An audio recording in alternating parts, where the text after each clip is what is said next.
సముద్రమంత ప్రేమ ముత్యమంత మనసు ఎలాగ దాగి ఉంటుంది లోపల.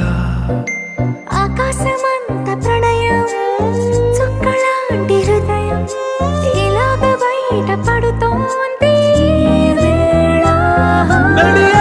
లాంటి ప్రాణం నడి మేఘానితో ప్రయాణం. ఇక నా నుంచి నిన్ను నీ నుంచి నన్ను తెంచలేదు లోకం. జల జల జలపాతం నువ్వు సెల సెల సెల ఏరుని నేను సలసల నువ్వు తాకితే నన్ను పొంగే వరదైపోతాను.